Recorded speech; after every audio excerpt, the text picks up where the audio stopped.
especially in 80s and 90s, a lot of pension funds actually made that mistake. They're like, oh, I don't have to worry about interest rate risk. Why? Because I'm going to keep them. Well, you're going to keep them, but you know, if something happens, your pension fund has to pay out, you may have to convert them.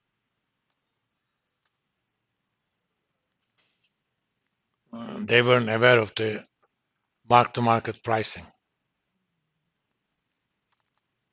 Now, interest rate risk of bonds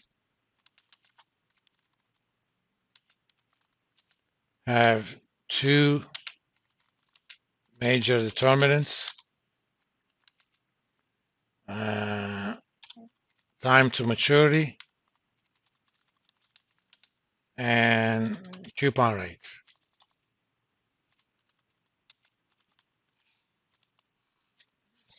First,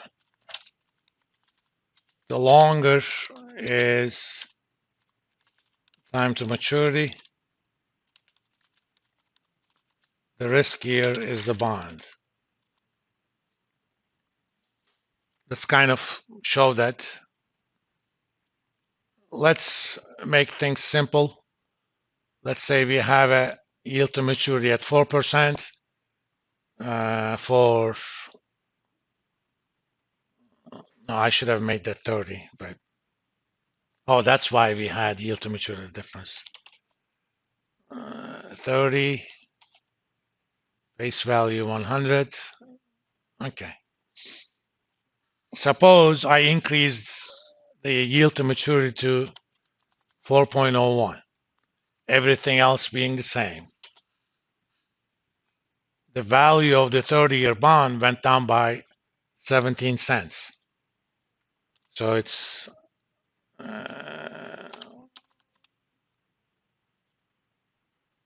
or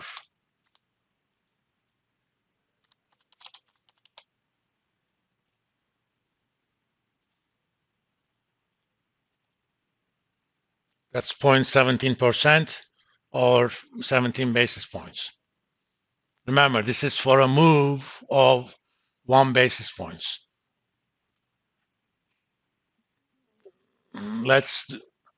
And another thing, if a bond has a positive coupon, regardless of the yield to maturity, if the coupon rate, regardless of maturity, if the coupon rate is equal to yield to maturity, and then we call this bond a par bond, the value of the bond is equal to face value. That's independent of maturity, okay? Suppose this was a 10-year bond.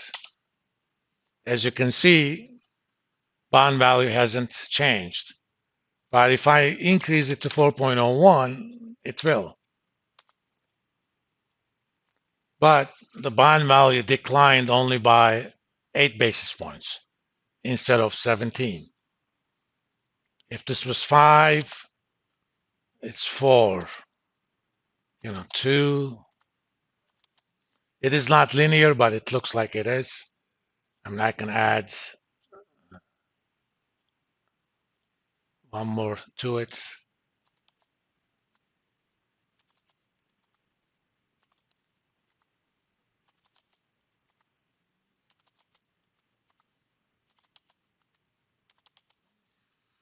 So the higher is the maturity, the higher is the percentage change in the value of the bond, okay?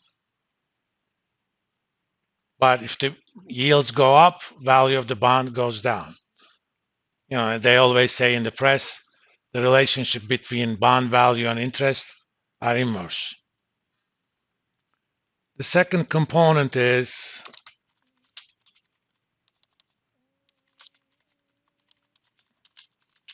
the coupon rate.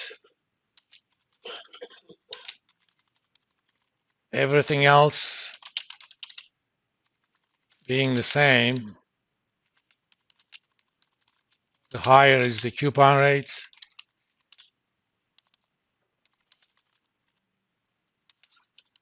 the less is the percentage change, the less is the interest rate risk of the bond. Remember, both coupon rates and time to maturity are set at the beginning of the bond, and they remain the same.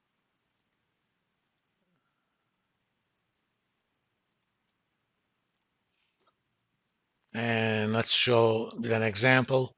Let's go back to that for 30-year bond.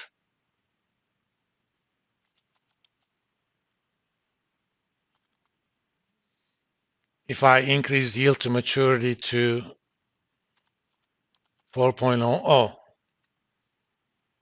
at 4%, if I go to 4.01, the percentage change is 0.174, right?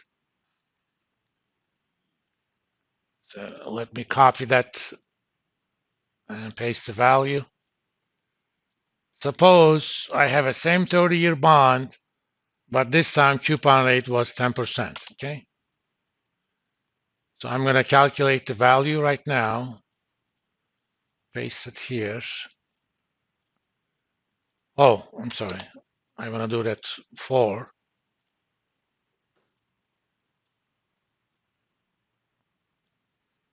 Let's do 401. 204 divided by, oops, new price first.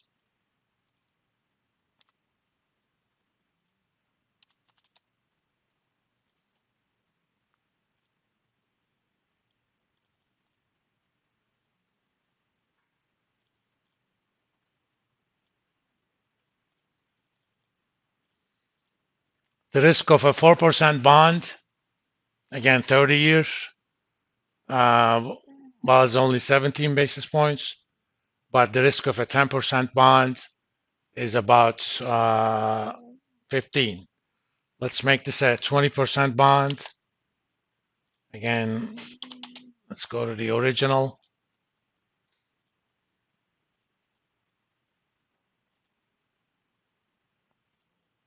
If you go to 401, it's 13.5. This kind of makes sense, and here's the reason why. Think about this 20% bond. And let's make this $1,000. Every 6 months, this bond is going to pay you $100 in coupon for the next 30 years. And 30 years from now, it's going to pay another 1,000. As opposed to the 4, but because of that, you have to pay that 3,700 plus. As opposed to a 4% bond, which is going to pay you only $20 every 6 months. Which means with the 20% bond, you're getting a lot more of your money much quicker. With the 4% bond, every 6 months you get 20. With the 20% bond, every 6 months, I'm going to get $100. So I'm getting a lot of my money much earlier. Both of them pay only 1,000 at the end, right?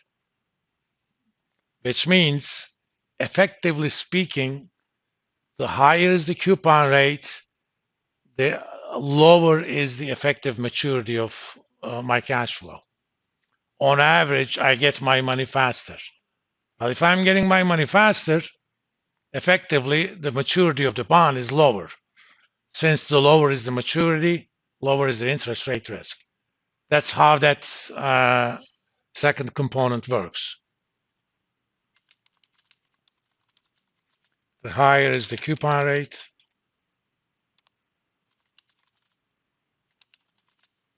the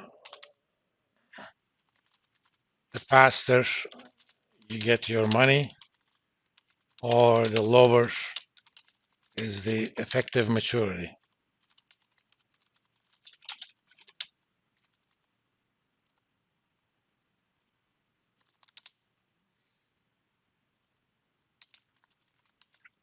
Since lower maturity means less interest rate risk, higher coupon bonds,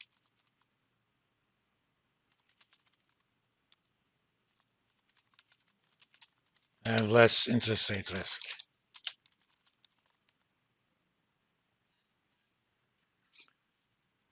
We're going to actually have a kind of a summary measure that's going to quickly tell us the risk of a given bond.